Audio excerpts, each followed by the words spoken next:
بسم اللہ الرحمن الرحیم۔ میں ادارہ تعلیم و تحقیق کے تحت لیکچر سیریز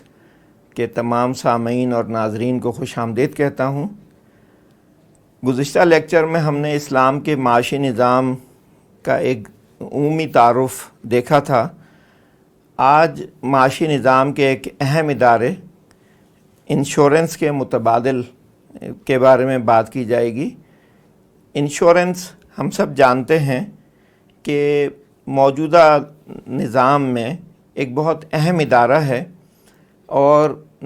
کوئی بھی کاروباری ادارہ اس سے مستغنی نہیں ہے۔ نہ صرف ادارے بلکہ افراد بھی اپنی مختلف اشیاء کے تحفظ کے لیے انشورنس کراتے ہیں۔ انشورنس کے بارے میں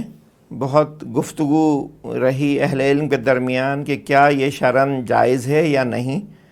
اور اس کے نتیجے میں بہت سارے نئے پہلو سامنے آئے اور اس کا اسلامی متبادل بھی پیش کیا گیا۔ تو آج کے موضوع پر گفتگو اسی حوالے سے ہوگی کہ انشورنس کیا ہے، اس میں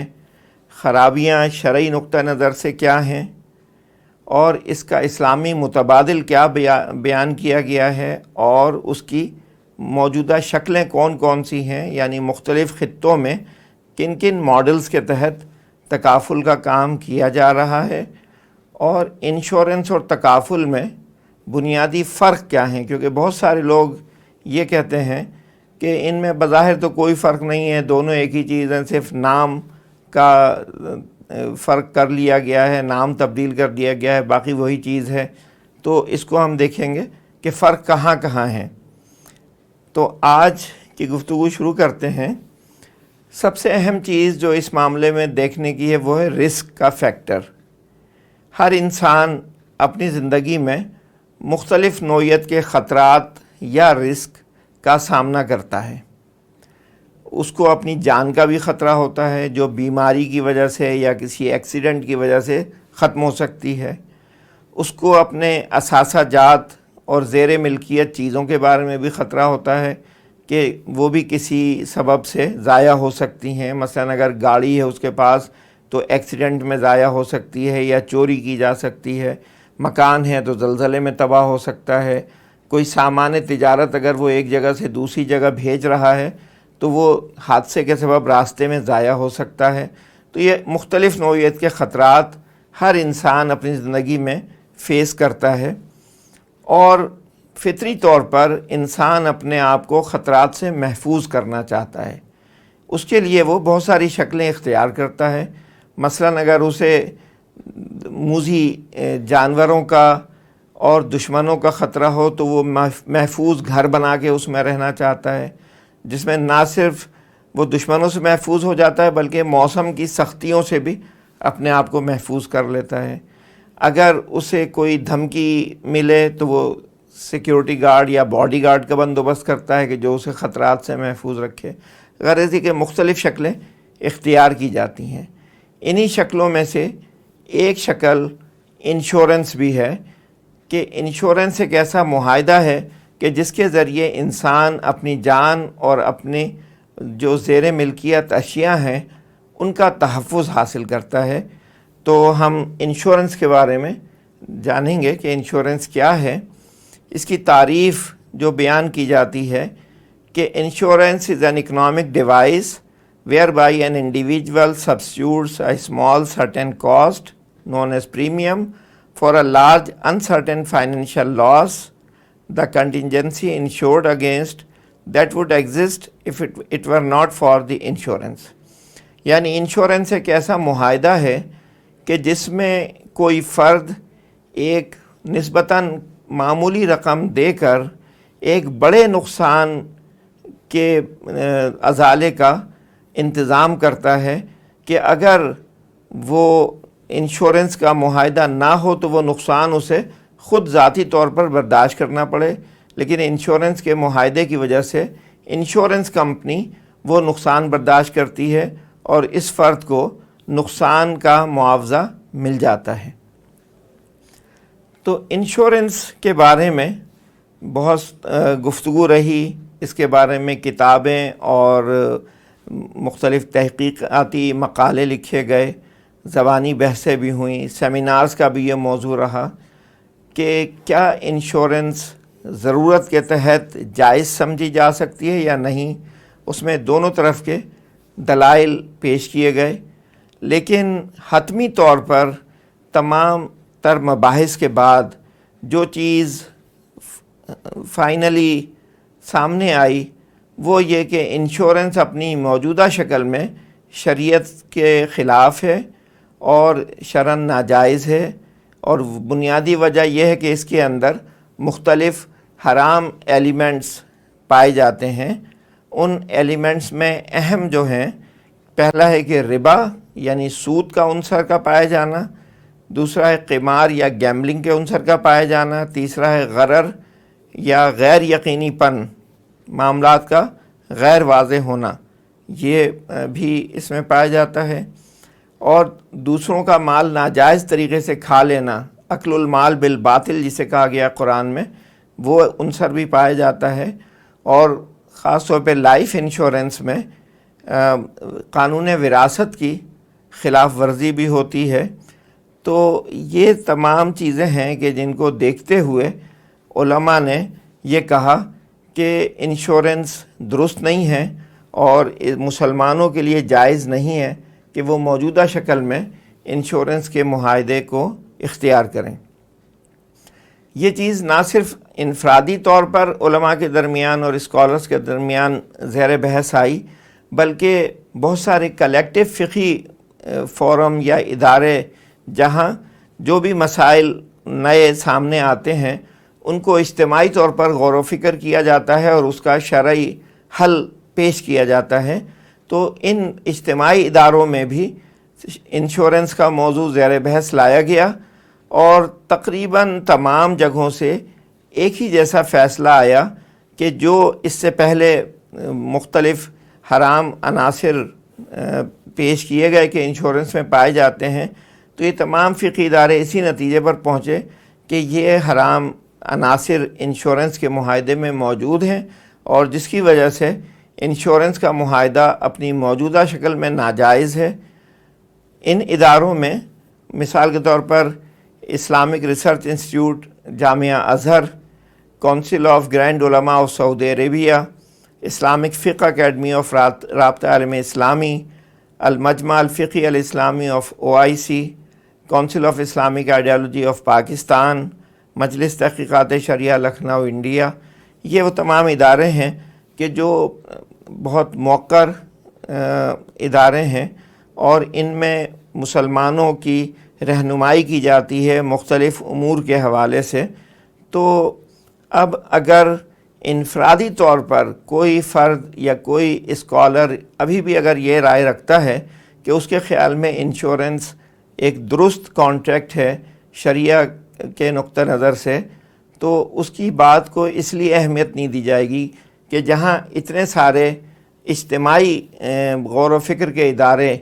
ایک نتیجہ دے رہے ہوں تو اس کے مقابلے میں کسی ایک فرد کی انفرادی رائے کو کوئی اہمیت نہیں دی جائے گی اور اجتماعی رائے کو ہی اختیار کیا جائے گا۔ اب جو شرعی نقطہ نظر سے مسائل ہم نے انشورنس کانٹریکٹ میں دیکھے، وہ مختصراً یہاں ہم جائزہ لے سکتے ہیں اس ڈائیگرام کی مدد سے کہ وہ کس طرح اس میں پائے جاتے ہیں۔ مثال کے طور پر ہم دیکھیں کہ انشورنس دو طرح کی ہوتی ہے، ایک جرنل انشورنس اور ایک لائف انشورنس۔ جرنل انشورنس اشیاء کے حوالے سے ہوتی ہے، اور لائف انشورنس فرد کی اپنی زندگی سے متعلق ہوتی ہے۔ جرنل انشورنس جو ہے وہ قلیل المدتی معاہدہ ہوتا ہے، اور یہ چند گھنٹوں سے لے کے زیادہ سے زیادہ 1 سال تک کے لیے کارآمد ہوتا ہے، اور اگر مزید اس کو کرنا ہو تو 1 سال کے بعد اس کی تجدید کرنے کی ضرورت پڑتی ہے۔ مثلا گاڑی کی انشورنس ہے، مکان کی انشورنس ہے، سامان تجارت کی انشورنس ہے، تو یہ ساری چیزیں جرنل انشورنس میں آتی ہیں، یا ہیلتھ انشورنس بھی اسی کے تحت آتی ہے۔ لائف انشورنس جبکہ ایک طویل مدتی معاہدہ ہوتا ہے، اور عموماً 5 سال سے لے کے 30-35 سال تک کے عرصے کے لیے ہو سکتا ہے۔ لائف انشورنس میں کیونکہ مدت زیادہ ہوتی ہے تو اس میں طریقہ کار ذرا مختلف ہوتا ہے۔ تو جنرل انشورنس میں ہم دیکھیں کہ جو رقم کمپنی فرد سے طلب کرتی ہے جسے پریمیم کہا جاتا ہے، وہ رقم معاہدے کے شروع ہونے کے وقت ادا کر دی جاتی ہے، تو اس میں کوئی غیر یقینی پن نہیں ہوتا، ایک واضح طور پہ معلوم ہوتا ہے کہ کتنی رقم دی جانی ہے اور وہ ادا کر دی جاتی ہے۔ دوسری طرف کمپنی جو وعدہ کرتی ہے کہ نقصان ہونے کی صورت میں کمپنی نقصان کی جو ویلیو ہے اس کے برابر کمپنسیشن ادا کرے گی، تو یہاں پہ غیر یقینی پن یا غرر پایا جاتا ہے، کیونکہ کمپنسیشن کی ادائیگی اس بات پر منحصر ہے کہ نقصان واقع ہو۔ اگر نقصان نہیں ہوا تو کوئی کمپنسیشن نہیں دی جائے گی۔ دوسری بات یہ کہ کمپنسیشن اتنی ہی دی جائے گی جتنا کہ نقصان ہوا ہے۔ اگر نقصان معمولی ہوا ہے چند ہزار کا تو صرف چند ہزار دیے جائیں گے، اور اگر بہت بڑا نقصان ہوا ہے لاکھوں میں تو لاکھوں کا نقصان ادا کیا جائے گا۔ صرف جو زیادہ سے زیادہ حد رکھی گئی ہے اس کے اندر رہتے ہوئے جتنا بھی نقصان ہوتا ہے کمپنی ادا کرتی ہے۔ یعنی مثال کے طور پر اگر ایک شخص نے اپنی گاڑی کا انشورنس کرایا ہے، بیمہ کرایا ہے، اور گاڑی کا معمولی سا نقصان ہو گیا ایکسیڈنٹ سے، اور اس میں 20,000 روپے اس کی مرمت میں لگے، تو کمپنی صرف 20,000 کمپنسیشن کے طور پر دے گی۔ لیکن اگر گاڑی ٹوٹل ڈیمیج ہو گئی ہے ایکسیڈنٹ میں اور ناقابل استعمال ہو گئی ہے، اور یا گاڑی چوری کر لی گئی ہے، تو اس وقت گاڑی کی جتنی ویلیو ہوگی، مارکیٹ ویلیو ہوگی، اتنی رقم کمپنسیشن کے طور پر دی جائے گی۔ یعنی اگر نقصان جس وقت واقع ہوا ہے اس وقت گاڑی کی ویلیو 10 لاکھ کی تھی تو 10 لاکھ کے برابر معاوضہ پالیسی ہولڈر کو عطا کیا جائے گا۔ تو اس میں غرر پایا جاتا ہے کمپنسیشن میں، اس کے اندر اس کا واقع ہونا بھی غیر یقینی ہے، اس کی رقم بھی غیر یقینی ہے، اور مدت کے کب یہ ادائیگی ہوگی یہ بھی غیر یقینی ہے۔ تو حدیث میں کہا گیا ہے کہ نہا رسول اللہ صلی اللہ علیہ وسلم عن بیع الغرر، کہ غرر پر مبنی معاہدہ کرنے سے منع کیا گیا ہے۔ تو اس میں کیونکہ غرر پایا جاتا ہے تو اس طرح کا معاہدہ شریعت کی روح سے ناجائز ہے۔ لائف انشورنس میں کمپنسیشن کی رقم تو ایک لحاظ سے معلوم اور متعین ہوتی ہے۔ جس وقت انشورنس پالیسی کا تعین کیا جا رہا ہوتا ہے اسی وقت یہ طے ہو جاتا ہے کہ کتنی اماؤنٹ کی پالیسی خریدی جا رہی ہے، 10 لاکھ، 15 لاکھ، 20 لاکھ، اور اسی حساب سے جو سالانہ قسط ہوتی ہے اس کا تعین ہوتا ہے۔ تو پریمیم کی رقم یہاں پر غیر یقینی ہوتی ہے اور کمپنسیشن جو ہے وہ معلوم ہوتی ہے۔ پریمیم کی رقم اس لیے غیر یقینی ہے کہ کوئی بھی فرد یہ نہیں جانتا کہ کیا پالیسی ہولڈر پالیسی کی مدت پوری ہونے تک زندہ رہے گا یا اس سے پہلے اس کا انتقال ہو جائے گا۔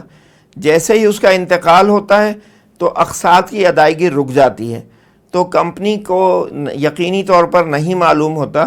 کہ اگر اس نے 20 سال کے لیے ایک پالیسی فروخت کی ہے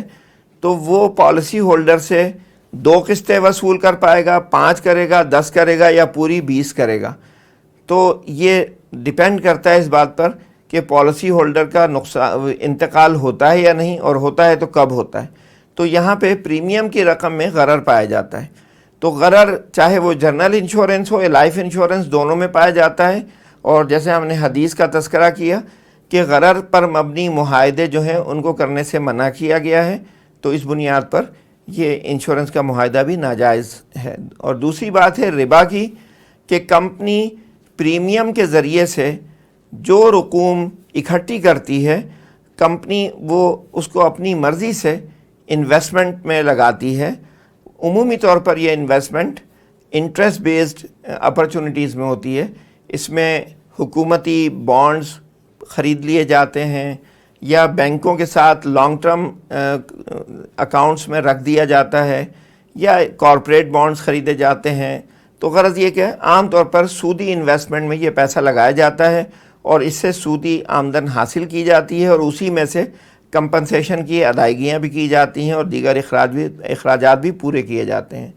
تو سود کی موجودگی کی وجہ سے بھی کہا گیا کہ ربا حرام ہے، اور معاہدے میں کیونکہ ربا کا عنصر پایا جاتا ہے تو یہ معاہدہ حرام ہوگا۔ اسی طرح سے باقی معاملات کو بھی دیکھا گیا ہے۔ تو یہ اس کی شرعی نوعیت ہے۔ لیکن ان فقہی اداروں نے صرف یہ نہیں کہا کہ انشورنس حرام ہے اور معاملہ یہاں روک دیا، بلکہ اس کے متبادل کے لیے بھی بات کی گئی۔ بعض حضرات یہ رائے رکھتے ہیں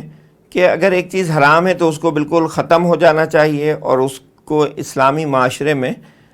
کوئی جگہ نہیں ملنی چاہیے۔ یہ بات درست ہے کہ اپنی حرام شکل میں تو اس کو باقی نہیں رہنا چاہیے، لیکن اگر یہ ممکن ہو کہ کوئی ایسا طریقہ اختیار کیا جا سکے جس سے وہ سہولیات فراہم کی جا سکے لوگوں کو جو اس سودی نظام کے تحت چلنے والے ادارے سے مل رہی تھی، تو وہ زیادہ مستحسن معاملہ ہوگا۔ کیونکہ آج ہم دیکھتے ہیں کہ چاہے وہ بینکنگ ہو یا انشورنس ہو یا اسٹاک مارکیٹ ہو، یہ ادارے معاشی نظام میں اتنی اہم حیثیت اختیار کر چکے ہیں کہ ان کے بغیر معاشی سرگرمیوں کا معمول کے مطابق جاری رہنا بہت مشکل اور ناممکن حد تک بن جاتا ہے۔ ہو سکتا ہے افراد یہ کہیں کہ دیکھیں ہم نے تو کوئی انشورنس نہیں کرائی، ہمیں تو کوئی ضرورت نہیں محسوس ہوتی، اس لیے اس کی کیا ضرورت ہے۔ ایک فرد کے لیے تو ممکن ہے یہ بات قابل قبول ہو کہ اگر وہ ایک سادہ زندگی گزار رہا ہے اور اس کے اثاثے بھی اتنی زیادہ قیمت کے نہیں ہیں کہ ان کے ضائع ہونے سے اس کو بہت بڑے پیمانے پہ نقصان اٹھانا پڑے، تو وہ انشورنس کے بغیر بھی زندگی گزار سکتا ہے۔ لیکن جو بڑے سطح کے کاروبار ہیں، خاص طور پر جو بین الاقوامی لین دین ہیں، یہ تمام کاروبار انشورنس کی بغیر ممکن نہیں ہوتے۔ آپ ملک سے کوئی سامان باہر بھیجنا چاہیں تو قانونی طور پر یہ تقاضا کیا جاتا ہے کہ ان کی انشورنس کرائی جائے، اور اگر بیرون ملک سے کوئی چیز ملک میں منگانا چاہیں، امپورٹ کرنا چاہیں، تو اس کے لیے بھی انشورنس لازمی ہوتی ہے۔ اسی طرح سے جتنے بڑے پروجیکٹس بنتے ہیں، کارخانے لگائے جاتے ہیں، بڑی بلڈنگیں بنائی جاتی ہیں، بینکوں سے بڑی رقم فائنانسنگ کے لیے حاصل کی جاتی ہے، تو ان سب چیزوں میں انشورنس لازمی ہوتی ہے۔ تو انشورنس کے بغیر بڑی سطح کے کاروبار اور معاشی سرگرمیاں سر انجام دینا مشکل بلکہ ناممکن ہو جاتا ہے۔ تو اس لحاظ سے ان تمام فقہی اداروں میں یہ سوچا گیا کہ مسلمانوں کو اگر بڑی سطح کے کاروبار میں حصہ لینا ہے تو انشورنس اور بینکنگ کا متبادل بھی ہونا چاہیے، تاکہ وہ یہ تمام امور بحسن خوبی سر انجام دے سکیں۔ تو انشورنس کے بارے میں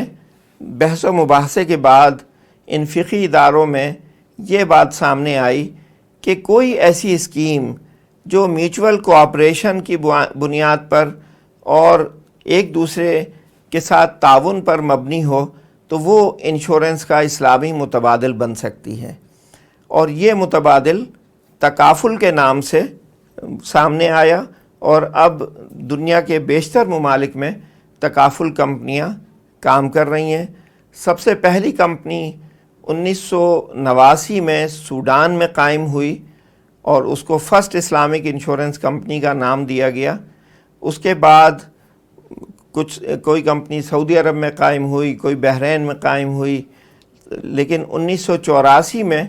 ملیشیا میں اسلامک انشورنس کمپنی قائم ہوئی جسے تکافل ملیشیا برہاد کا نام دیا گیا، اور یہ بہت کامیاب ثابت ہوئی، اور اس کے نتیجے میں تکافل کا جو کاروبار ہے وہ بہت تیزی سے متعارف ہوا، اور جلد ہی دنیا کے مختلف اسلامی ملکوں میں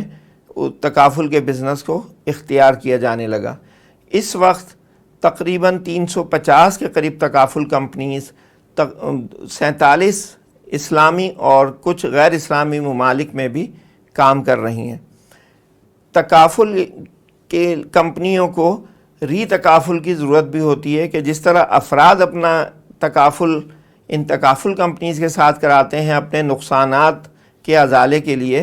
اسی طرح تکافل کمپنیز اپنے آپ کو نقصان سے بچانے کے لیے بڑی کمپنیز کے ساتھ تکافل کرتی ہیں، جسے ری تکافل کہا جاتا ہے۔ ابتداً ری تکافل کی سہولت موجود نہیں تھی، لیکن وقت کے ساتھ ساتھ ری تکافل کمپنیاں بھی وجود میں آ گئیں، اور جو مروجہ ری انشورنس کمپنیز تھیں جیسے میونخ ری ہے، سوئس ری ہے، اس طرح کی بڑی ری انشورنس کمپنیز، انہوں نے اپنی تکافل ونڈوز قائم کر لیں تاکہ تکافل کمپنیز کو ری تکافل کی سہولیات فراہم کی جا سکیں۔ تو اس لحاظ سے اب تکافل کمپنیوں کو وہ کوئی ایسی دشواری درپیش نہیں ہوتی کہ اپنا وہ کاروبار جاری رکھیں۔ تکافل کیا ہے؟ تکافل کا لفظ عربی زبان کا ہے اور ہم اردو میں بھی استعمال کرتے ہیں، کفالت، کفیل، یہ الفاظ۔ کفالت کے معنی ہوتے ہیں کہ ایک فرد کسی دوسرے فرد کی ذمہ داری قبول کرے تو ہم کہتے ہیں کہ وہ اس کا کفیل بن گیا اور دوسرا فرد اس کے زیر کفالت آ گیا۔ جب لفظ تکافل استعمال کیا جاتا ہے تو اس کا مطلب ہوتا ہے کہ جتنے افراد اس معاملے میں شامل ہیں وہ سب ایک دوسرے کے باہم کفیل ہیں، یعنی سب ایک دوسرے کے گارنٹر ہیں، ایک دوسرے کے رسپانسبل ہیں۔ تو یہ جو کانسیپٹ ہے، یعنی اگر کسی ایک جگہ پر 5 افراد ہوں اور سب یہ ذمہ لیں کہ ان 5 میں سے جس کسی کو نقصان ہوگا ہم سب مل کے پورا کریں گے، تو یہ تکافل کا تصور ہے اور تکافل کے لفظ میں یہ مفہوم شامل ہے۔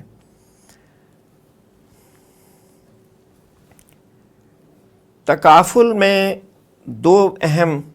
اداروں کو شامل کیا گیا جو اسلامی نوعیت کے ادارے تھے، ایک تبرع یا ڈونیشن اور دوسرا مزاربت۔ جیسے ہم نے دیکھا کہ انشورنس میں سود پایا جاتا ہے اس لیے کہ اس کی جو رقم جمع ہوتی ہے اس کی انویسٹمنٹ سودی معاملات میں، سودی جو کاغذات ہیں ان کے اندر کی جاتی ہے، جبکہ اسلامی جو الٹرنیٹیو ہے اس میں یہ چیز اجازت اس کی نہیں ہے۔ تو یہاں پہ مزاربت کا طریقہ اختیار کیا جاتا ہے اور انشورنس کمپنی مضارب کے طور پر رقوم کو انویسٹمنٹ میں لگاتی ہے۔ تو اگر ڈونیشن ہو تو اس طرح سے جو غرر کا عنصر ہے وہ اس طرح نقصان دہ نہیں رہتا، یعنی غرر کی موجودگی کسی کاروباری معاہدے میں اس کو نل اینڈ وائڈ کرتی ہے، اس کو شرعاً ناقابل قبول بناتی ہے۔ لیکن فقہا میں سے بیشتر کی رائے یہ ہے کہ اگر معاملہ ڈونیشن پر مبنی ہو، جسے عقد تبرع کہا جاتا ہے، تو عقود تبرعات میں غرر اگر موجود بھی ہو تو اس سے وہ معاملہ خراب نہیں ہوتا۔ مثال کے طور پر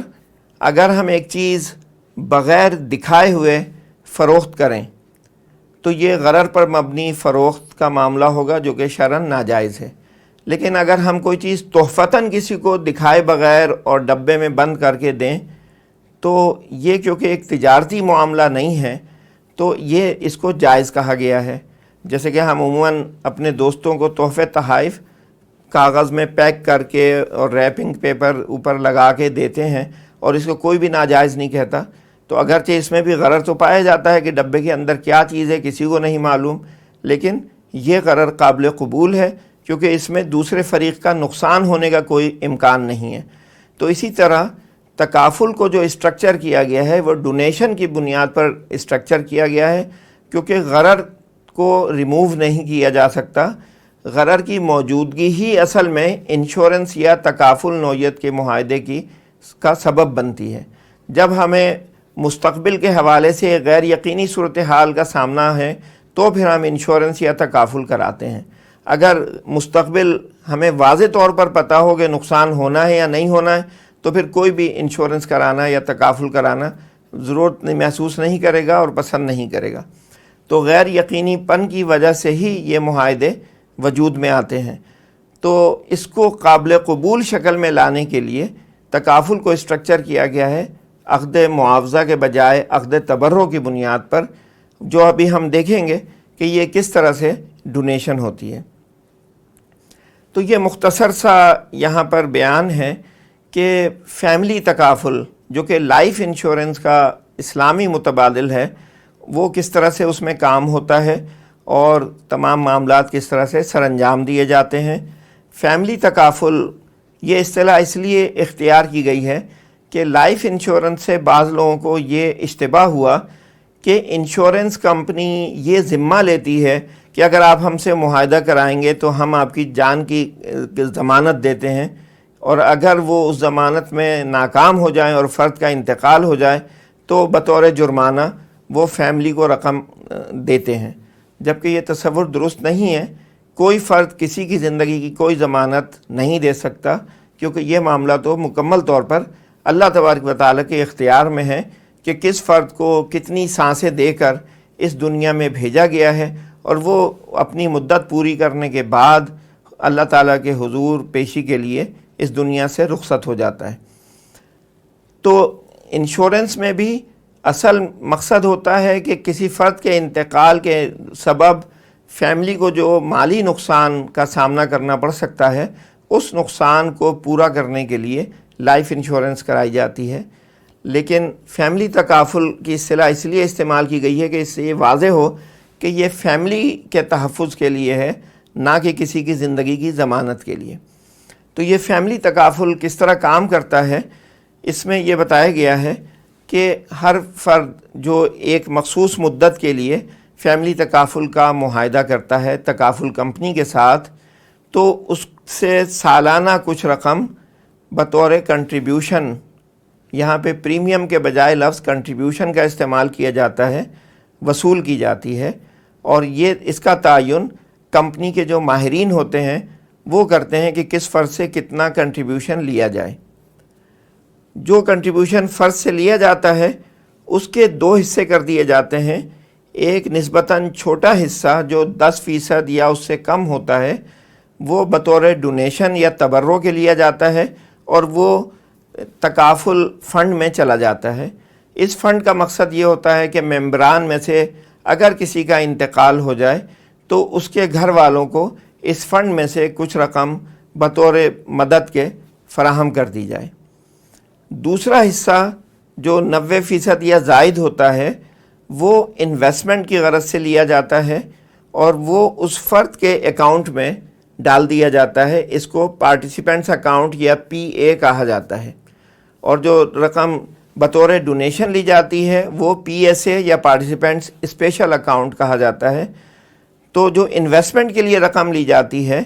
وہ کمپنی اس کی انویسٹمنٹ کرتی ہے بطور مضارب، اور جو منافع آتا ہے اس انویسٹمنٹ سے تو کمپنی اس منافع میں سے ایک حصہ بطور مضارب خود وصول کرتی ہے، اور بقیہ منافع اس فرد کے اکاؤنٹ میں ہی واپس شامل کر دیا جاتا ہے۔ اس اکاؤنٹ کی نوعیت بالکل ایسی ہی ہے جیسے ہم بینک میں اپنا سیونگ اکاؤنٹ یا انویسٹمنٹ اکاؤنٹ رکھتے ہیں۔ وہ رقم ہماری ہی سمجھی جاتی ہے، ہماری ملکیت میں رہتی ہے، اور اس میں جو ریٹرن آتا ہے وہ بھی اس میں شامل کیا جاتا رہتا ہے۔ تو بینک کے اکاؤنٹ ہی کی طرح یہ PA اکاؤنٹ ہوتا ہے جو انشورنس کمپنی مینیج کرتی ہے۔ اب ہر سال جب فرد وہ کنٹریبیوشن دیتا ہے تو اس کا PSA اور PA دونوں اکاؤنٹس میں اضافہ ہوتا چلا جاتا ہے۔ اگر ایک فرد کا درمیان میں انتقال ہو جائے تو جتنی رقم اس کے انویسٹمنٹ اکاؤنٹ میں ہوتی ہے PA اکاؤنٹ میں، وہ منافع جو اس وقت تک حاصل ہوا تھا اس کے ساتھ اس کے خاندان کو ادا کر دی جاتی ہے رقم، اور جو تکافل فنڈ تھا PSA اکاؤنٹ تھا وہاں سے ایک رقم جو اس کا تعین اس بنیاد پر ہوتا ہے کہ انتقال کے وقت سے لے کے پالیسی کے انتہا تک مدت میں ابھی جتنی اقساط دینا باقی ہیں اس کے برابر رقم تکافل فنڈ سے اس کے خاندان کو ادا کی جاتی ہے۔ تو اس طرح سے یہ دو طرف سے ادائیگی ہوتی ہے، اور یہ تکافل اس طرح سے کام کرتا ہے۔ اسی چیز کو ہم یہ ڈائیگرام کی مدد سے دیکھ سکتے ہیں کہ اگر ہم یہ دیکھیں کہ بائیں جانب دو اس میں پارٹیز ہیں، ایک تکافل کمپنی ہے اور دوسرا فرد ہے جس کو پارٹیسپینٹ کہا جاتا ہے جو تکافل کور حاصل کرنا چاہتا ہے۔ ان کے درمیان معاہدہ ہے جو کہ مضاربہ کی بنیاد پر ہے۔ اس میں کمپنی کی حیثیت مضارب کی ہوتی ہے اور پارٹیسپینٹس جو ہیں وہ رب المال کے طور پر ہوتے ہیں، اور پارٹیسپینٹس پھر کنٹریبیوشن دیتے ہیں، اور یہ کنٹریبیوشن دو اکاؤنٹس میں چلا جاتا ہے۔ جیسے میں نے کہا کہ کم رقم نسبتاً PSA میں جو تکافل فنڈ ہوتا ہے اس میں جاتی ہے، اور زیادہ رقم انویسٹمنٹ اکاؤنٹ میں جو پی اے کہلاتا ہے اس میں ڈال دی جاتی ہے۔ یہ اکاؤنٹنگ کے مقاصد کے تحت تو دونوں الگ الگ ریکارڈ کر لی جاتی ہیں، لیکن انویسٹمنٹ کے لیے ان کو اکٹھا کر دیا جاتا ہے اور کمپنی اس کی انویسٹمنٹ کرتی ہے۔ اگر کمپنی مناسب سمجھے تو اپنا شیئر ہولڈر فنڈ بھی انویسٹمنٹ میں شامل کر لیتی ہے، اور انویسٹمنٹ سے جو ریٹرن آتا ہے، جو پروفٹ جنریٹ ہوتا ہے، اس کے 3 حصے ہو جاتے ہیں۔ ایک حصہ کمپنی بطور مضارب وصول کر لیتی ہے، ایک حصہ جو اپنی شیئر ہولڈر کیپٹل انویسٹمنٹ میں لگایا تھا اس کا ریٹرن کا حصہ پروپورشنیٹلی مل جاتا ہے، اور بقیہ پروفٹ افراد کے لیے ہوتا ہے، پارٹیسپینٹ کے لیے ہوتا ہے، اور یہ پروفٹ ان کے دونوں اکاؤنٹس میں اسی تناسب سے شامل کر دیا جاتا ہے جس تناسب سے انیشیل کنٹریبیوشن ان 2 اکاؤنٹس میں تقسیم کی گئی تھی۔ تو اس طرح سے ہر سال جب پارٹیسپینٹ کنٹریبیوشن دیتا ہے اور ان کی انویسٹمنٹ ہوتی ہے تو پی اے اور پی ایس اے دونوں میں سالانہ بنیاد پر مستقل اضافہ ہوتا رہتا ہے۔ اگر کسی فرد کا انتقال ہو جائے تو پی اے میں جتنی رقم تھی وہ ساری کی ساری along with the profit دے دی جاتی ہے، اور اگر دوسرا یہ کہ پی ایس اے میں سے ایک رقم، جیسے میں نے کہا کہ جو ریمیننگ انسٹالمنٹس ہیں اس کے برابر رقم بھی ادا کر دی جاتی ہے۔ تو یہ اس طرح سے کمپنسیشن دی جاتی ہے، اور کمپنی کو انکم 2 ذرائع سے ہو رہی ہے۔ ایک یہ کہ اپنا جو سرمایہ تھا اس کی انویسٹمنٹ سے جو ریٹرن آیا، اور منافع میں سے جو حصہ اس کو بطور مضارب ملا۔ اس میں سے کمپنی اپنے administrative and management expenses subtract کرتی ہے، یعنی جو کمپنی کے ذاتی اخراجات ہیں، مثال کے طور پر کمپنی کے ملازمین کی تنخواہیں ہیں، بلڈنگ کا کرایہ ہے، گاڑیوں وغیرہ کا خرچہ ہے، اس طرح کی چیزیں وہ اپنے انکم میں سے سبٹریکٹ کر کے باقی جو بچتا ہے وہ شیئر ہولڈرز کے لیے پروفٹ ہوتا ہے۔ اور تکافل بزنس سے جو ریلیٹڈ ایکسپینسز ہوتے ہیں، مثلاً پالیسیوں کو جاری کرنا، اس کی مارکیٹنگ کرنا، اگر کوئی شخص پالیسی خریدنے میں دلچسپی ظاہر کرے تو اس کے بارے میں تحقیقات کروانا، اگر کوئی کلیم جمع کرے تو کلیم کی تحقیقات کرانا کہ یہ واقعی در حقیقت نقصان ہوا ہے یا وہ کوئی دھوکہ کرنا چاہتا ہے، تو یہ تمام جو اخراجات ہوتے ہیں وہ پی ایس اے میں سے ادا کیے جاتے ہیں، اور پی ایس اے میں سے یہ رقم نکالنے کے اور کلیمز کی ادائیگی کہ جتنی رقم کلیم میں دی گئی وہ بھی یہاں سے دی جاتی ہے، تو باقی جو بچتا ہے وہ سرپلس ہوتا ہے، اور اگر سرپلس کافی ہو تو اور کمپنی مناسب سمجھے تو یہ پارٹیسپینٹس میں ان کے کنٹریبیوشن کے تناسب سے تقسیم کر دیا جاتا ہے۔ تو یہ اسٹرکچر ہے جو مضاربہ ماڈل کہلاتا ہے، اور ملیشیا میں اس ماڈل کو اختیار کیا گیا ہے۔ ایک سادی سی مثال کے ذریعے ہم یہ دیکھیں گے کہ یہ رقم کس طرح سے دی جاتی ہے۔ فرض کریں کہ ایک شخص نے 10 سال کے لیے فیملی تکافل پالیسی خریدی، اور سالانہ 1000 رنگٹ، یہ کیونکہ ملیشیا کے حوالے سے ماڈل ہے تو ملیشین رنگٹ یہاں پہ کرنسی کے طور پر لیا گیا ہے، سالانہ وہ 1000 رنگٹ دے رہا ہے، اس میں سے 2.2 رنگٹ اس کے پی ایس اے میں داخل کیے جا رہے ہیں، اور 97.8 رنگٹ اس کے انویسٹمنٹ اکاؤنٹ میں ڈالے جا رہے ہیں۔ اس کا تعین اس بنیاد پر ہوتا ہے کہ اس کا رسک کتنا ہے۔ اگر ایک شخص جوان ہے، ہیلدی ہے، اس کا کام بھی ایسا ہے کہ اس میں کوئی خطرات نہیں ہیں، تو اس کے انتقال کرنے کے امکانات کم سمجھے جائیں گے، اور اس سے تھوڑی رقم تکافل فنڈ کے لیے بطور ڈونیشن لی جاتی ہے اور زیادہ رقم انویسٹمنٹ میں ڈالی جاتی ہے۔ لیکن اگر ایک فرد ادھیڑ عمر ہے اور اس کو کچھ بیماریاں مثلا شوگر وغیرہ ہے، تو اس کے انتقال کرنے کے کیونکہ امکانات زیادہ ہوں گے تو نسبتاً زیادہ تناسب سے 10%، 12% اس سے تکافل فنڈ کے لیے ڈونیشن کے طور پر لیا جائے گا، اور بقیہ رقم انویسٹمنٹ کے لیے ڈالی جاتی ہے۔ تو یہاں 2.2% صرف رقم پی ایس اے میں ڈالی جا رہی ہے۔ تو یہ اس کے دونوں اکاؤنٹس میں رقم جاتی ہے۔ فرض کریں کہ 5 سال بعد اس کا انتقال ہو جاتا ہے، تو اب اس کی فیملی کو ادائیگی کس طرح ہوگی کہ 5 سال میں اس کے پی اے کے اندر ہر سال 978 رنگٹ جا رہے تھے، 5 سال میں جو جمع ہوئے وہ 4890 رنگٹ ہیں۔ اس دوران انویسٹمنٹ سے جو پروفٹ جمع ہوا مثال کے طور پر 400 رنگٹ ہے، اور پارٹیسپینٹس اسپیشل اکاؤنٹ یعنی تکافل فنڈ سے 5 اقساط ابھی ادا کرنا باقی تھیں،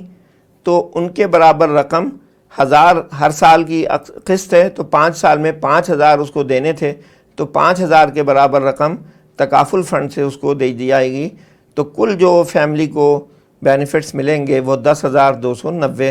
رنگٹ کے برابر۔ اس کے علاوہ اگر سرپلس کوئی ڈسٹریبیوٹ ہوا ہے تو وہ جتنا بھی ہوگا وہ بھی ادا کیا جائے گا۔ تو یہ ہے اس صورت میں کہ جب پارٹیسپینٹ کا انتقال ہو گیا۔ دوسری صورت وہ ہو سکتی ہے کہ پارٹیسپینٹ پورے عرصے تک زندہ رہے اور پالیسی کے میچورٹی تک زندہ رہے، تو یہ یعنی 10 اس نے اقساط ادا کی ہیں، تو اس کے پارٹیسپینٹ اکاؤنٹ میں 9,780 رنگٹ جمع ہو چکے ہیں، اور اس کی انویسٹمنٹ سے مثال کے طور پر 1,800 رنگٹ حاصل ہو چکے ہیں، تو یہ دونوں چیزیں اس کو خود دے دی جائیں گی۔ اور اسپیشل اکاؤنٹ سے یا تکافل فنڈ سے تو اس صورت میں رقم دی جانی تھی کہ جب وہ انتقال کر جائے، وہ کیونکہ میچورٹی تک زندہ ہے تو یہاں سے اس کو کوئی رقم نہیں ملے گی، تو میچورٹی پر اس کو جو کل بینیفٹس ملیں گے وہ 11,580، اور ان 10 سالوں میں اگر کوئی سرپلس ڈسٹریبیوٹ ہوا ہے تو وہ سرپلس بھی اس کو دے دیا جائے گا۔ تو یہ ہے کہ جس طریقے سے یہ کام کیا جاتا ہے فیملی تکافل کا۔ اسی طرح جنرل تکافل نسبتاً ایک سادہ نوعیت کا کام ہے،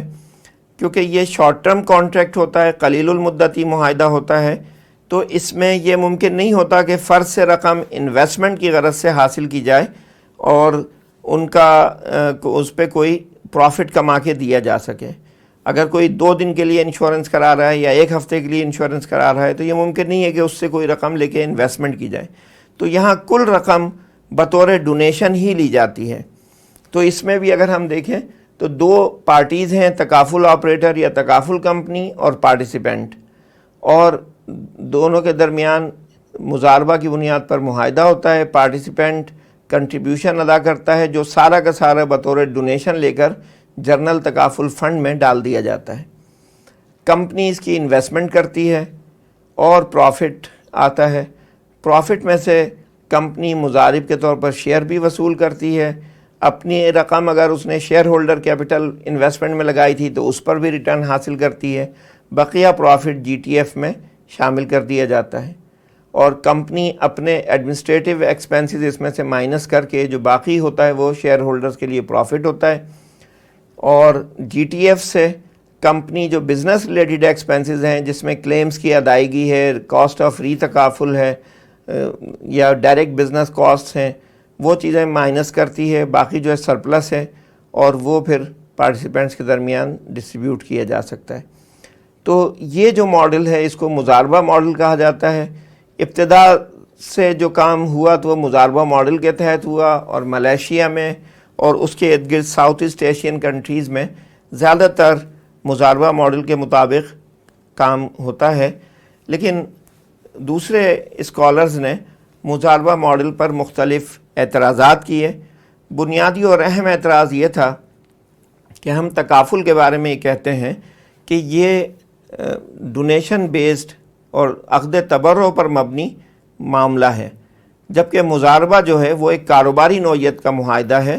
تو ایک تبرع پر مبنی کسی معاملے کے لیے مضاربہ ایک مناسب کانٹریکٹ نہیں ہے۔ اور دوسری بات یہ ہے کہ جو رقم کمپنی کو دی جاتی ہے تو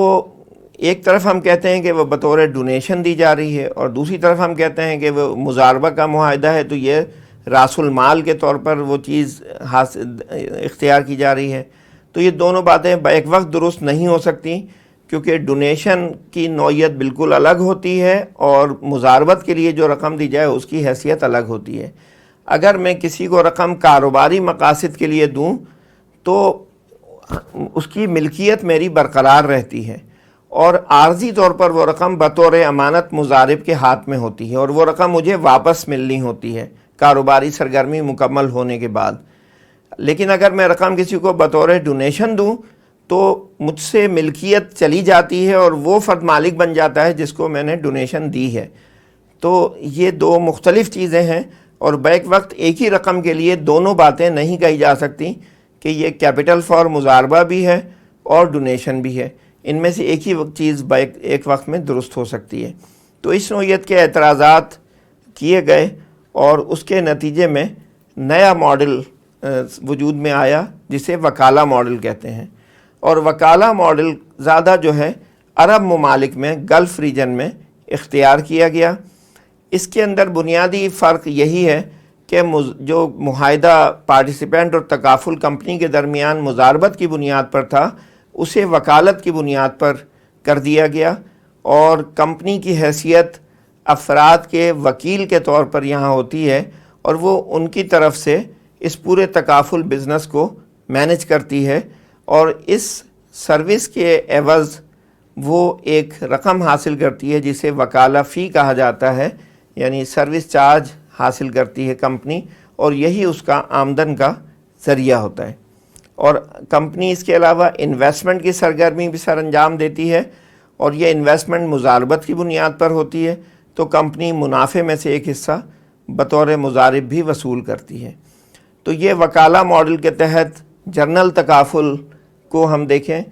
تو ابتدا میں صرف تبدیلی یہی ہے کہ تکافل کمپنی اور پارٹیسپینٹس کے درمیان جو معاہدہ ہے وہ اب وکالہ کی بنیاد پر ہے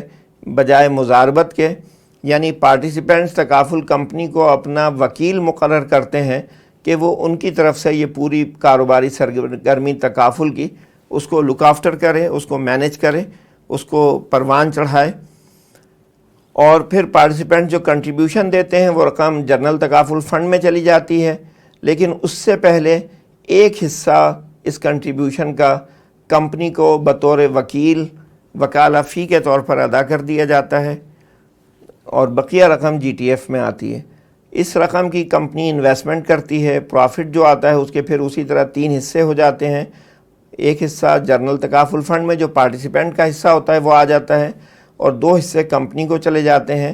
کہ ایک حصہ بطور مضارب اور دوسرا ہے کہ اگر کمپنی نے اپنا کیپٹل بھی انویسٹمنٹ میں لگایا تھا تو اس پر جو ریٹرن حاصل ہو وہ بھی کمپنی کو مل جاتا ہے۔ تو یہ اس میں وکالہ ماڈل میں اس طرح کام ہوتا ہے۔ فیملی تکافل میں وہی فرق ہے کہ جو کنٹریبیوشن ہے وہ 2 حصوں میں تقسیم کر دی جاتی ہے، اور بقیہ تفصیلات وہی ہیں جو ہم نے مضاربت کے ماڈل میں پڑھی تھیں۔ تو اب وکالہ ماڈل کے اوپر کچھ اعتراضات تو دور ہو گئے جو مضاربہ ماڈل پہ پائے جاتے تھے، لیکن پھر بھی کچھ اعتراضات برقرار رہے۔ اس میں بنیادی بات یہ ہے کہ ایک اعتراض یہ کیا گیا کہ پارٹیسپینٹس اور تکافل کمپنی کے درمیان ایک معاہدہ پایا جاتا ہے، وہ ایک ان کے درمیان کانٹریکچول ریلیشن شپ موجود ہے،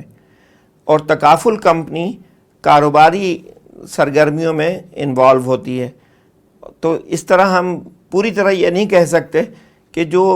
پارٹیسپینٹ ہے، پالیسی خریدنے والا ہے، وہ بری الذمہ ہے ان تمام سرگرمیوں سے جو تکافل کمپنی سر انجام دے رہی ہے۔ رقوم کی انویسٹمنٹ ہو رہی ہے، اس پر پروفٹ جنریٹ ہو رہا ہے، وہ پروفٹ تقسیم بھی ہو رہا ہے۔ تو یہ ساری جو سرگرمیاں ہیں یہ کیونکہ سر انجام دی جا رہی ہوتی ہیں، تو یہ کہا گیا کہ یہ کہنا مشکل ہے کہ یہ بالکل عقد تبرع ہے، ڈونیشن بیسڈ کانٹریکٹ ہے، بلکہ جو بھی کاروباری سرگرمیاں سر انجام دی جا رہی ہیں پارٹیسپینٹ بھی کسی نہ کسی حیثیت میں ان کا حصے دار سمجھا جائے گا۔ تو اگر وہ حصے دار ہے تو پھر غرر والا معاملہ یہاں پہ پوری طرح سے وہ ناقابل قبول نہیں رہتا، بلکہ اس میں اشکالات پیدا ہوتے ہیں۔ اسی طرح سے بقیہ اعتراضات بھی یہاں پر درج کیے گئے ہیں۔ دوسرا جو معاملہ مضاربہ اور وکالہ ماڈل دونوں پر ہے وہ ہے کہ جو تکافل فنڈ ہے اس کی ملکیت کس کی ہوتی ہے۔ جو بھی رقوم انشورنس کمپنی میں انشورنس کی جو پالیسی ہولڈرز دیتے ہیں وہ تو انشورنس کمپنی کی ملکیت بن جاتی ہے، اور انشورنس کمپنی جس طرح چاہے اسے استعمال کرے۔ لیکن تکافل میں جو رقوم افراد کمپنی کو دیتے ہیں وہ کمپنی کی ملکیت میں نہیں جاتی، بلکہ پارٹیسپینٹس کی انفرادی ملکیت سے تو نکل جاتی ہیں لیکن ان کی اجتماعی ملکیت میں آ جاتی ہیں۔ یعنی مثال کے طور پر اگر 10 دوستوں کا ایک گروپ آپس میں یہ طے کریں کہ ہم 1000 روپے اکٹھے کرتے ہیں، اس طرح 10,000 روپے اکٹھے ہوں گے، اور اس رقم کا مقصد یہ ہوگا کہ اگر ہم میں سے کسی کو کوئی خدا نخواستہ مسئلہ درپیش ہو جائے، کوئی بیمار ہو جائے، تو یہ رقم اس کے علاج معالجے پر خرچ ہوگی۔ تو یہ ایک فنڈ قائم کر لیا گیا۔ اب اس فنڈ کا مالک کون ہے؟ ظاہر تمام افراد نے جب اپنے پاس سے 1000 روپے دے دیے تو 1000 روپے ان کی انفرادی ملکیت سے نکل گئے، لیکن یہ 10,000 کی رقم ان دوستوں کی اجتماعی ملکیت میں آ گئی، کلیکٹیو اونرشپ۔ تو مضاربہ ماڈل ہو یا وکالہ ماڈل ہو، اس میں یہ رقم اجتماعی ملکیت میں تصور کی جاتی ہے، جس کی بنیاد پر مزید اشکالات پیدا ہوتے ہیں کہ اگر وہ رقم ان کی اجتماعی ملکیت میں ہے، پھر بھی ان کی کیونکہ ملکیت پہ ایک ان کا حق موجود ہے تو اس کی زکوٰۃ کی ادائیگی۔ اس کے علاوہ اگر کسی پارٹیسپینٹ کا انتقال ہو جائے تو جس تناسب سے کسی کی رقم اس فنڈ میں موجود ہے وہ اس کے ورثاء کا حق ہونا چاہیے۔ تو اس طرح کے سوالات اٹھائے گئے۔ ان سوالات کو دور کرنے کے لیے پاکستان میں نظریاتی کونسل میں بھی غور کیا گیا، اور اس کے بعد جو مختلف اسلامی اسکالر تھے اور انشورنس بزنس کے ماہرین تھے، انہوں نے بھی مل جل کر اس پہ کام کیا اور نیا ماڈل متعارف کرایا جسے وقف وکالہ ماڈل کہا جاتا ہے۔ اس میں بنیادی فرق یہی ہے کہ وکالہ ماڈل کے اندر ایک نیا ادارہ متعارف کرایا گیا جس کو وقف کہا جاتا ہے۔ وقف ایک اسلامی ادارہ ہے جس کی شروع سے بہت اہمیت رہی اور اسلامی معاشرے میں اس کا کردار بہت ایکٹیو رہا ہے لوگوں کے سماجی مسائل حل کرنے کے لیے۔ وقف سے مراد ہوتی ہے کہ کوئی شخص اپنی زیر ملکیت کوئی اثاثہ، کوئی فزیکل ایسٹ لوگوں کی بھلائی کے غرض سے فی سبیل اللہ صدقہ کر دے اور اپنی ملکیت سے نکال دے، اور وہ چیز مخصوص کر دی جائے ان مقاصد کو پورا کرنے کے لیے جس مقصد کے لیے اسے ڈونیٹ کیا گیا ہے۔ اس کی مثالیں ہمیں ملتی ہیں کہ مثلاً مسجد نبوی قائم کی گئی تو زمین خرید کے وقف کر دی گئی مسجد کی تعمیر کے لیے۔ حضرت عثمان غنی رضی اللہ تعالیٰ عنہ نے مسلمانوں کی مشکلات کو محسوس کرتے ہوئے یہودی سے کنواں خریدا اور اسے مسلمانوں کے لیے وقف کر دیا۔ تو یہ ہوتا ہے وقف کا تصور کہ کوئی چیز اللہ کو راضی کرنے کی نیت سے لوگوں کے مسائل کو دور کرنے کے لیے ڈونیٹ کر دی جائے اور وہ مستقل لمبے عرصے تک لوگوں کو فائدہ پہنچائے۔ تو وقف اور صدقے میں بنیادی فرق یہ ہوتا ہے کہ صدقہ جو ہے وہ تو ایک یعنی ون ٹائم ایکٹیویٹی ہوتا ہے، ایک مرتبہ کسی کو آپ نے کچھ رقم دے دی اور اس کے بعد آپ سے اس کا تعلق ختم ہو گیا۔ لیکن وقف جو ہے ایک لمبے عرصے تک چلنے والی ایکٹیویٹی ہے جس کے لیے ہم دوسرا لفظ صدقہ جاریہ بھی استعمال کرتے ہیں کہ جب تک لوگ اس سے فائدہ اٹھاتے رہیں تو وہ مستقل وقف کرنے والے کے لیے اجر کا سبب بنتی ہے۔ تو وقف جو ہے عام طور پر فزیکل ایسٹس کا ہوتا ہے، لیکن نقدی کا وقف بھی ہو سکتا ہے، اور اسی طرح سے اس کے بارے میں دیگر تفصیلات بھی ہیں۔ بہرحال یہ کہ وقف کے ادارے کو شریعت میں ایک لیگل اینٹیٹی کی حیثیت حاصل ہے، اور اسی خصوصیت کی بنیاد پر وقف کے ادارے کو وکالہ ماڈل کے ساتھ شامل کیا گیا۔ وقف کا ادارہ یہ اہلیت رکھتا ہے کہ وہ کسی کو وقف کا ملازم بنا سکے، مختلف قانونی معاملات میں فریق بن سکے، قرضہ لے سکے، قرضہ دے سکے۔ تو یہ تمام چیزیں وقف کے ادارے کی طرف سے کی جا سکتی ہیں، اور یہ وہی باتیں ہیں کہ جو کسی قدرتی فرد میں صفات پائی جاتی ہیں تو وہ وقف کے ادارے میں بھی تسلیم کی جاتی ہیں۔ تو وقف کا ادارہ شامل کرنے سے یہ ماڈل کس طرح کام کرتا ہے، یہ اگر ہم دیکھیں تو اس فلو چارٹ ڈائیگرام کے ذریعے سے یہاں پر بتایا گیا ہے کہ تکافل کمپنی اپنے شیئر ہولڈر فنڈ میں سے کچھ رقم ابتدائی طور پر ڈونیٹ کرتی ہے اور اس سے ایک وقف رجسٹر کرایا جاتا ہے۔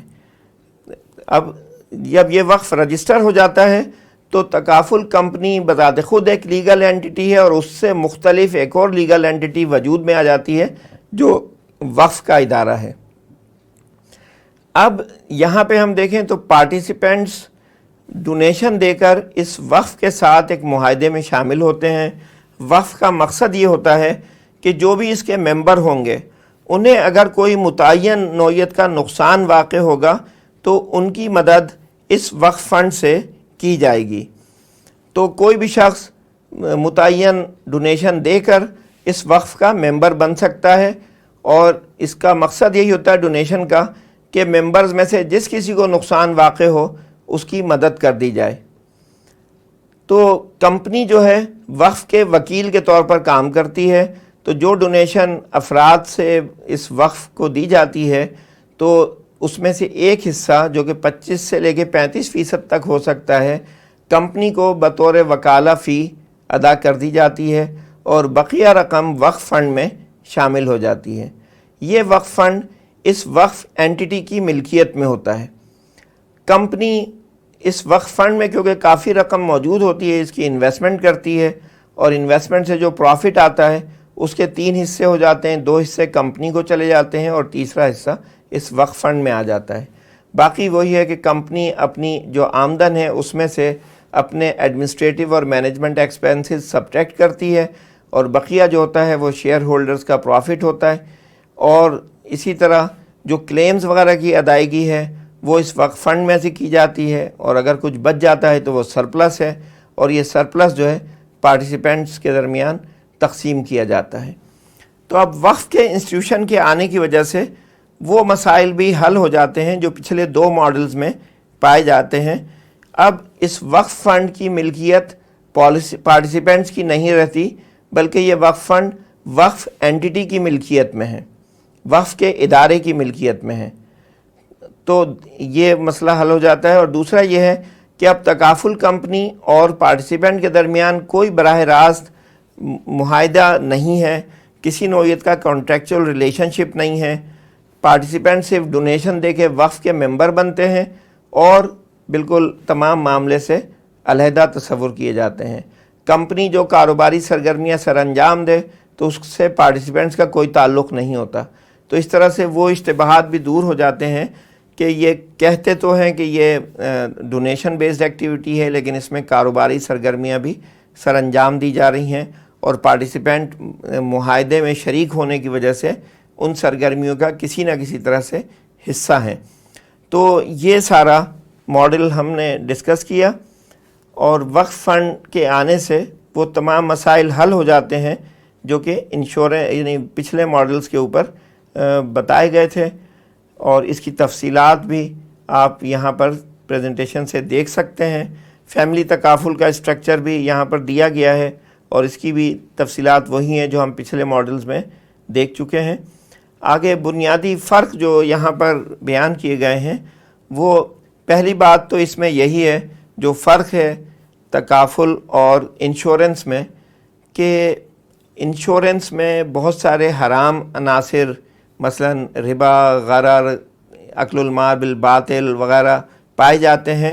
تکافل کے اسٹرکچر میں ان تمام عناصر کو دور کر دیا گیا، اس طرح سے وہ قباحتیں اس میں سے ختم ہو جاتی ہیں جو انشورنس کے کانٹریکٹ کو شرعاً ناقابل قبول بناتی ہیں۔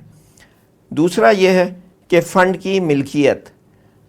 انشورنس میں جو کچھ رقم پریمیم کی صورت میں کمپنی کو دی جاتی ہے وہ کمپنی کی ملکیت بن جاتی ہے، اور کمپنی اس میں سے کلیمز وغیرہ ادا کرنے کے بعد جو بچتا ہے وہ کمپنی کا پروفٹ ہوتا ہے۔ جبکہ تکافل میں جو رقم دی جاتی ہے وہ کمپنی کی ملکیت میں قطعاً نہیں آتی۔ مضاربہ یا وکالہ ماڈل میں وہ پارٹیسپینٹس کی ہی ملکیت میں رہتی ہے، اور وقف وکالہ ماڈل میں وہ وقف کے ادارے کی ملکیت میں ہوتی ہے۔ اگر اس میں کوئی رقم بچے بھی تو کمپنی اس کے اوپر کوئی دعویٰ نہیں کر سکتی۔ کمپنی معاوضہ وصول کرتی ہے صرف ان خدمات کے عوض جو وہ اس بزنس کو مینیج کرنے کے لیے فراہم کرتی ہے، چاہے وہ سرمایہ کاری ہو، چاہے وہ تکافل بزنس کی مینجمنٹ ہو۔ تو اس صورت میں کمپنی اپنے لیے آمدن حاصل کرتی ہے۔ تیسرا اس میں بنیادی فرق یہ ہے کہ انشورنس کمپنی تو کسی بھی نوعیت کے کاروبار کو انشورنس کور فراہم کر سکتی ہے۔ مثال کے طور پر اگر ایک شراب بنانے کی فیکٹری ہے اور وہ اپنا انشورنس کرانا چاہتی ہے تو انشورنس کمپنی بخوشی انشورنس کا معاہدہ اس کے ساتھ کرے گی، لیکن تکافل کمپنی کسی ناجائز کاروبار یا سرگرمی کو تکافل کور فراہم نہیں کر سکتی۔ وہ منع کر دے گی کہ نہیں جی آپ کا کام کیونکہ شرعاً ناجائز ہے تو ہم اس کو تکافل کور فراہم نہیں کر سکتے۔ چوتھا یہ ہے کہ انشورنس کمپنی سرمایہ کاری کے لیے ہر طرح سے آزاد ہوتی ہے اور اس کو حلال حرام کا کوئی خیال نہیں رکھنا ہوتا، لیکن تکافل کمپنی صرف ان جگہوں پر سرمایہ کاری کر سکتی ہے کہ جو شرعاً جائز ہوں، اور شریعہ بورڈ اس بات کی نگرانی کرتا ہے کہ سرمایہ کاری ساری شرعاً جائز طریقوں پر اور جائز اپرچونٹیز میں ہی کی جا رہی ہو۔ تو یہ بنیادی فرق ہیں جو تکافل اور انشورنس کے اندر پائے جاتے ہیں، اور اسی طرح سے ہم اسٹرکچر میں بھی دیکھتے ہیں کہ دونوں میں بہت فرق پایا جاتا ہے۔ تو یہ اس کا ایک مختصر سا تعارف تھا۔ اللہ تعالیٰ سے دعا ہے کہ وہ ان اسلامی اداروں کو پھلنے پھولنے اور ترقی پانے کا موقع دیں اور مسلمانوں کو ان سے مستفید ہونے کا موقع دیں۔